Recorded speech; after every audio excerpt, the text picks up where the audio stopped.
Comment diriger ta réalité? Salut les guerriers.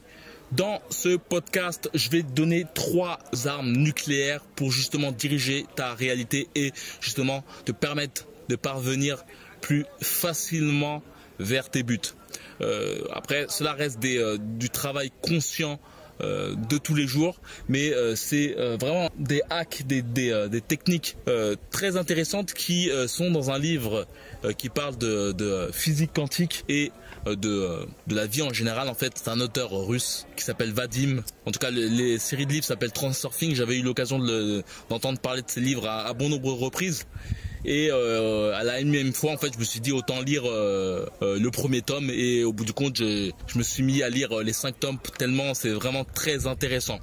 En fait, comme je peux le dire, il fait l'analogie entre la physique quantique et la vie en général, comme moi je peux le faire en fait avec la boxe anglaise. D'ailleurs, il y a un livre qui est disponible dans la description où certainement je fais aussi des notions de ce livre dans ce fameux livre. Le but de ce livre, c'est de permettre de te faire passer à l'action très rapidement, de devenir la meilleure version de toi-même en te partageant ma façon de voir le monde.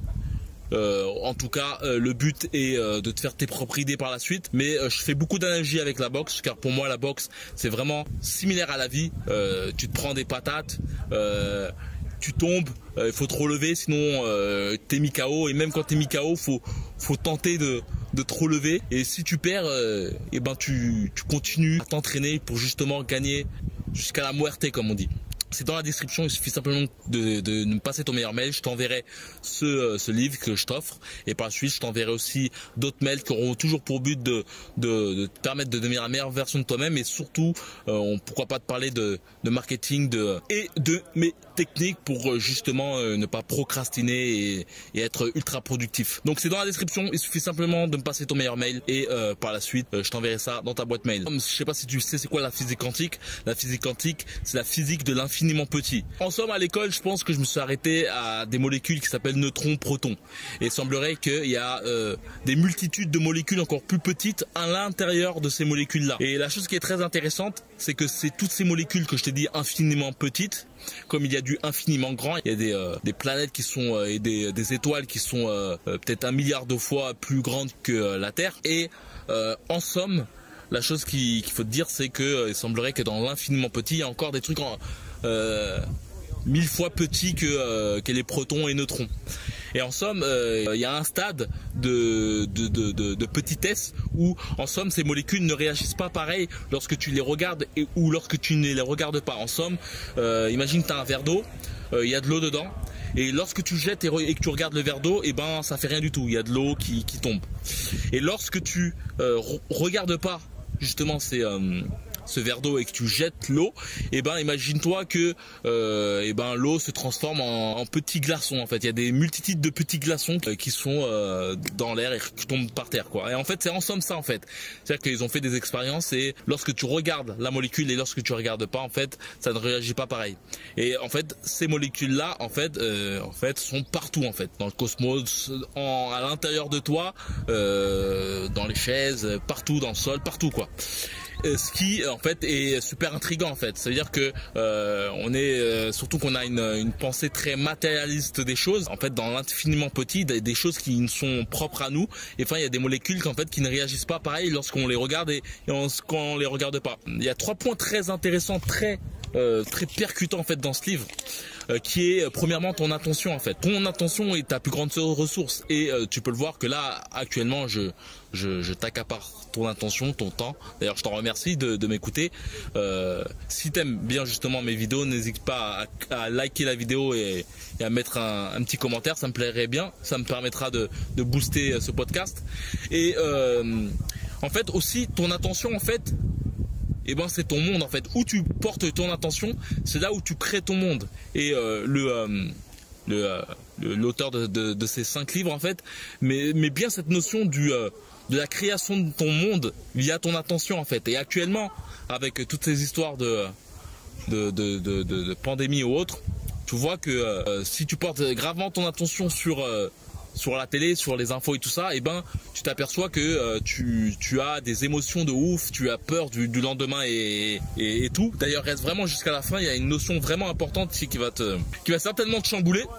Et en somme, il y a une autre chose aussi, c'est que le monde que tu as, toi et le mien, ne sont pas les mêmes. C'est-à-dire qu'on n'a pas la même vie, on n'a pas le même passif.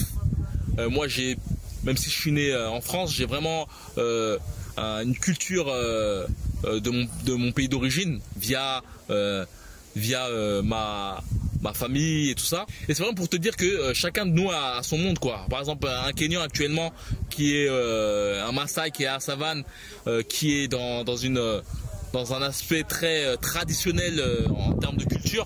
Et ben, s'il n'a pas de télévision, s'il n'a pas de contact avec la vie occidentale, la vie moderne, entre parenthèses, vraiment entre parenthèses, et ben, lui, il est vraiment pisse, quoi. Au pire, s'il y a une de ces vaches qui s'est fait tuer par un hyène ou un truc comme ça, là, je pense qu'il pourrait être en stress pour ça, quoi. Ou peut-être s'il y a un membre de sa famille qui est mort. Et à part ça, il n'a pas ce stress de se dire que c'est une crise mondiale ou autre. En fait, le terme crise mondiale, ça dépend de qui, en fait. Des personnes par exemple, qui vivent dans la jungle ou autre, ou n'ont pas forcément cette crise, en fait, cette fameuse crise mondiale. C'est pour ça que je m'aperçois que beaucoup de personnes veulent veulent se mettre à une vie autonome, ça veut dire aller en campagne et cultiver leur potager et leurs petits animaux, poules et autres, car j'ai l'impression que la vie actuelle moderne qui est basée beaucoup sur la consommation et tout ça devient très obsolète. En fait, le gros défaut de la télévision, c'est de donner beaucoup d'actualité sur des choses qui sont très lointaines, vraiment se protéger de la peur, en fait. Et parfois on part trop dans l'émotionnel. Et il faut se protéger soi-même, en fait. Avoir trop peur, en fait, ça joue sur tes émotions, et un trop plein d'émotions négatives, en fait, te détruit de l'intérieur. On pourrait me fustiger sur mes propos, mais en fait, je me protège moi-même, en fait. Et si tout le monde a peur, d'une part, la peur t'amène à faire des choses que tu ne ferais pas en temps normal. Par exemple, là, tout le monde est chez soi, beaucoup vont perdre leur business et tout ça. Et c'est beaucoup via le matraquage de la peur, en sachant qu'il y a d'autres pays qui n'ont pas fait d'un confinement aussi intense que le nôtre. Après, là, je suis pas là pour juger la politique ou autre.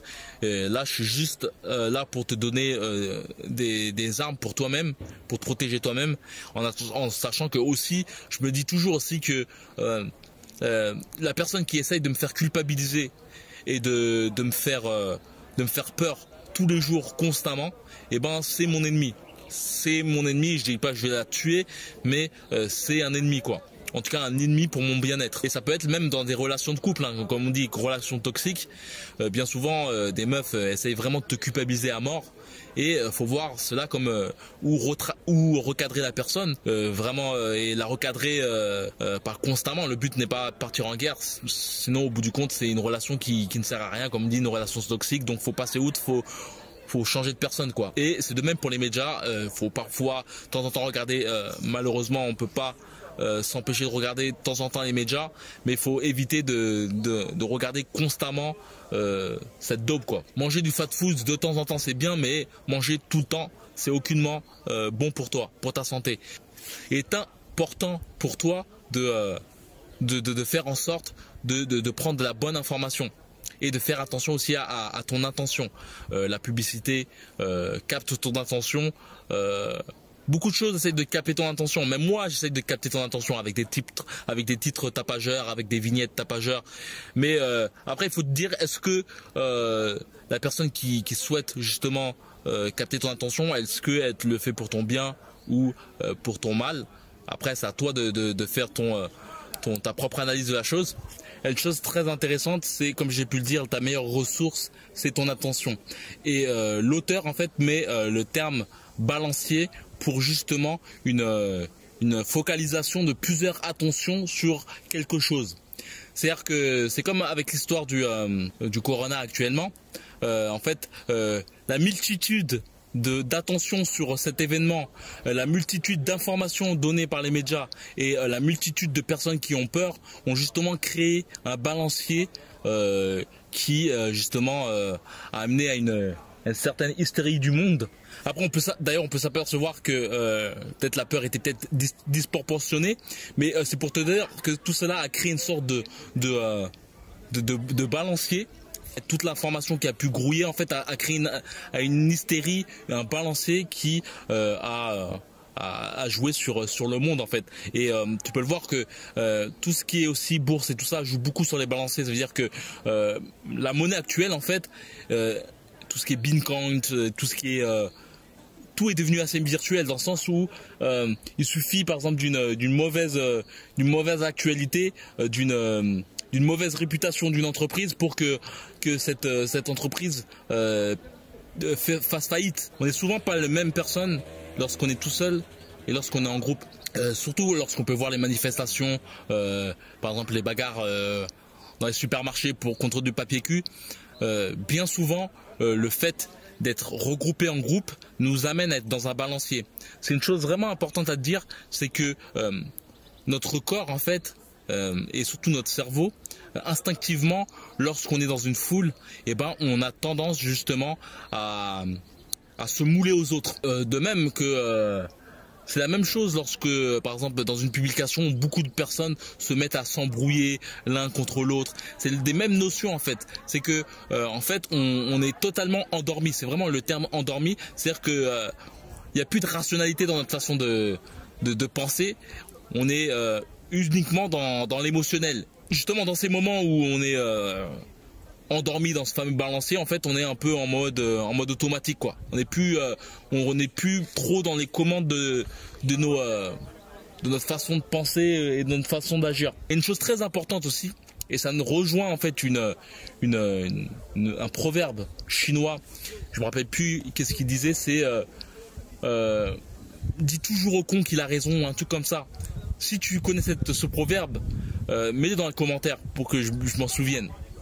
Mais c'est une notion comme ça. En fait, cette proverbe en fait veut dire que ça sert à rien de commenter en fait, ça sert à rien de débattre trop en fait, ça sert à rien de débattre trop parce que tu perds en énergie. Et justement, combattre un balancier te fait perdre en énergie. Et ça sert aussi le balancier. Par exemple, combattre par exemple les délires de gilets jaunes, combattre l'État avec des manifestations, c'est souvent instinctivement être pour l'État, être dans le jeu de l'État en fait. Parce que dans tous les cas, il y a toujours dans tout en fait, il y a toujours un contre. Il y a toujours un contre, comme un balancier, il y a toujours du positif et du négatif, du yin et yang. Et dans ce monde, de toute façon, il y a toujours de yin et yang. Il y a toujours un prédateur et une victime. Et le seul moyen de ne pas jouer au jeu, justement, c'est de ne pas essayer de forcer, en fait. Par exemple, de ne pas forcément manifester. Après, on peut aller dans l'excès, hein, de ne pas payer ses impôts, de pas voter, de se cacher dans une forêt. Là, on part vraiment dans l'excès. Et c'est vraiment vraiment le gros seul moyen de combattre l'État. En somme, c'est vraiment il y a beaucoup de gens qui sont en mode ermite, toi. Et en plus, c'est une mode actuellement, c'est beaucoup de personnes veulent avoir leur maison autonome et de vivre avec leur propre électricité, avec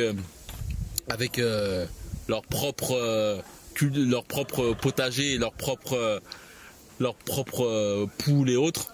Et c'est un truc d'ailleurs que je pense beaucoup aussi.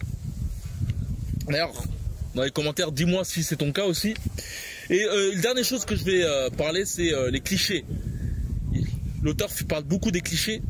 Et en somme, les clichés pour lui, c'est le fait de... si tu veux atteindre un but, il faut à tout prix que tu te vois dès maintenant déjà dans le but. C'est-à-dire que si tu souhaites avoir une somme d'argent, ou si tu souhaites être libre financièrement, ou si tu souhaites avoir tes diplômes, ou si tu souhaites avoir une femme, des enfants ou autre, il faut déjà que tu penses constamment à... il faut que tu aies cette vision dans la tête. Ça rejoint aussi un livre. Il y a beaucoup de choses qui se rejoignent en fait, hein, dans la façon de penser des mecs en fait. Et je m'aperçois qu'il y a une sorte de vérité. Hein. C'est le livre, je t'en avais parlé, Iceberg Slim qui était en prison, et il y avait un Iceberg Slim, c'est un proxénète, un très gros proxénète qui s'est fait connaître en tant qu'écrivain.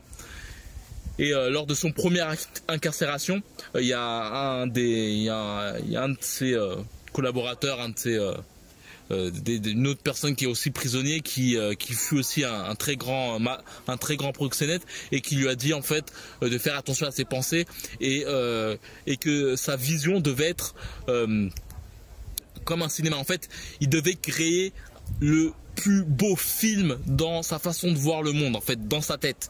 C'est-à-dire que s'il voulait être une personne, il fallait qu'il se voie de la meilleure façon. C'est-à-dire, par exemple, si tu veux par exemple, te créer une famille, faut que tu te voies dans une putain de maison, il faut que tu te voies avec la plus belle meuf, avec des très beaux enfants. Je dis pas que tu vas avoir cela, mais en fait c'est un moyen, en fait, une gymnastique de pensée qui te permet justement à ton cerveau de rester focus sur ce que tu souhaites avoir. En fait, ton cerveau, inconsciemment, il faut lui donner de l'information, de la bonne information, et il faut aussi, surtout, lui donner une directive. C'est-à-dire que si tu penses justement que tu te fais ton meilleur film, justement tu donnes inconsciemment à ton cerveau, il y a ton conscient justement c'est la partie consciente, il faut que tu la travailles justement constamment, conscient, d'où le mot constamment, tu es conscient et constamment, je sais pas si ça a la même substance, mais consciemment il faut que tu joues sur tes visions pour te voir au mieux. Et tu peux le voir, lorsque tu as des mauvaises pensées, tu as forcément tendance à diriger toujours sur des choix que tu ne ferais pas si tu aurais des bonnes pensées, si tu aurais une pleine confiance en toi. Je pense que tes pensées, ta vision de ta vie, de la vision du monde, de toute façon on ne vit pas tous avec une cuillère dans la bouche. Je suis pas né avec une cuillère dans la bouche, mais après je pense qu'il y a aussi une certaine foi aussi, il faut avoir une certaine foi, mais je sais pas comment te dire ça, mais en fait tu peux pas faire des choses, des prouesses dans ta vie en ayant une vision du monde chaotique, et encore plus si t'es pas né avec une cuillère dans la bouche. C'est-à-dire que si t'es né comme moi, dans une cité avec des parents qui savent pas lire, avec une majorité de personnes qui sont femmes de ménage ou autres, tu vois, des travails, je dis pas que c'est pas glorifiant, tu vois, je respecte ma mère, tu vois, mais c'est pour te dire que si t'as pas une vision de grandeur à ce moment-là, en ayant une vie comme la nôtre, et ben tu peux pas, c'est très très difficile à devenir une meilleure version de tes parents, tu vois, c'est surtout ça, tu vois. En fait, il faut voir la chose comme une sorte de tapis rouge qui t'amène vers un but, et tes visions, ton putain de film, et justement c'est l'angle, c'est la direction que tu ramènes vers ton objectif, vers le point. Là tu es au point A et tu veux aller au point B, et la meilleure moyen d'aller au point B, c'est d'avoir une putain de vision de ta vie. Et même lorsque tu es au moment les plus hardcore de ta vie, bah de consciemment toujours justement continuer à avoir des putains de visions de ta vie. Et il y a un moment aussi dans le livre de Iceberg Slim, et ben en fait au début du livre, en fait il parle justement de la notion de cinéma, de putain de vision. Et au début du livre il dit le jour où ce mec m'a dit ça, il m'a sauvé ma vie. Et en fait, à la fin du livre, il parle encore de cette notion-là, dans le sens où en fait, il est retourné aux prisons. Là, il était au top de sa forme. Il est devenu proxénète.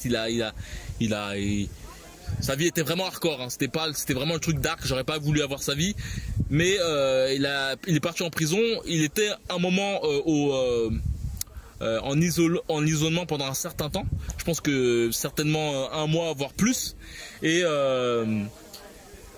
en fait, il allait devenir fou, littéralement devenir fou.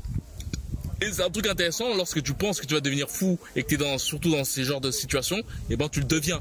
D'ailleurs, en fait, ça veut dire que ta pensée de justement de ta vision dans cette situation en devenant justement fou, et ben ça t'amène justement à ramener justement ton tapis vers le point de la folie, quoi. Je sais pas comment t'expliquer la chose. Et en fait, à ce moment-là, Iceberg Slim dit, je me suis rappelé de ce que l'ancien m'avait dit, et justement, ça m'a permis de pas devenir fou. Pour te dire, il parlait d'un mec, en fait, tellement qu'il était devenu starbé, en fait, il s'était amusé à se badigeonner de sa propre merde. Et justement, en voyant ça, en fait, en écoutant des mecs crier plein de folie, en fait, il pétait des câbles, quoi. Et c'est la chose qui l'a sauvé vraiment, c'est de s'imaginer un putain de film. C'est sa seule protection, c'est vraiment notre seule protection. Et il y a une chose à te dire, c'est que les films que tu peux avoir, tu peux les imaginer, mais les films aussi, tu peux les voir. C'est-à-dire que la télévision, en somme, c'est des pensées. En fait, il faut voir la télévision comme des visions. C'est comme une pensée. C'est-à-dire que c'est des pensées visuelles, mais aussi auditives. C'est-à-dire que si tous les jours, tu regardes BFM TV, les médias, et tu vois, crise, mort, 500 morts, et ben, c'est des visions de folie que tu vois, en fait, et en fait, ça te détruit de l'intérieur. C'est pour ça que je dis que c'est, entre parenthèses, c'est des ennemis. C'est des ennemis pour toi, pour ton bien-être. Et c'est vraiment une chose importante, te faire une putain de vision, et surtout faire des actions drastiques, massives vers ce but. Et la chose qui est assez intéressante, c'est que inconsciemment, en fait, le cerveau est super balèze, parce que si tu manges des bonnes informations, si tu essaies de t'inspirer en faisant à peu près les mêmes actions des personnes qui sont assez similaires à ce que tu veux devenir, c'est-à-dire que tu peux prendre des formations ou autres. On est dans un monde où vraiment on peut se former, c'est un truc de fou, hein. Même si tu veux devenir boxeur, tu lis le livre de Mike Tyson, et tu comprends que putain, Cus D'Amato lui a bourré le crâne de... En fait, Mike Tyson n'était pas... comment dire, Mike Tyson n'était pas confiant, en fait. Et pour te dire que tellement il n'était pas confiant, que Cus D'Amato lui disait, putain, tu vas devenir champion, mon gars, tu vas devenir champion, t'es le gars que j'attendais. Et ben, il croyait que Cus D'Amato était pédophile, tellement que Cus D'Amato, il le bourrait le crâne en lui disant, ouais, putain, t'es fort. Et c'est vraiment une chose importante, c'est pour te dire que même Mike Tyson, de par son passé, n'était pas du tout confiant de sa vie.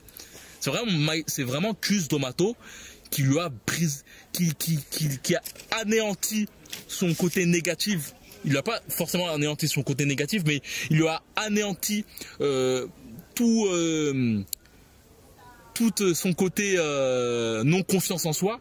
Il lui a mis une putain de confiance en soi. Aussi, il lui a donné une putain d'informations. Faut pas se leurrer aussi, hein. À l'époque, il était très difficile de voir des combats de boxe et tout ça, même à mon époque où j'ai commencé. Et vous, à votre génération là, actuellement, vous pouvez voir des combats parcimonie et tout ça, et c'est vraiment, faut vraiment se dire que ça paraît anodin, mais voir des gens combattre, pouvoir regarder des ralentis et copier, faut pas se leurrer, c'est extraordinaire. C'est vraiment extraordinaire. Et Mike Tyson, à l'époque, il y avait très peu de personnes qui pouvaient regarder des vidéos, tout ça. Et ce mec se matait toutes les vidéos, pouvait les regarder en ralenti, pouvait s'inspirer de boxeurs.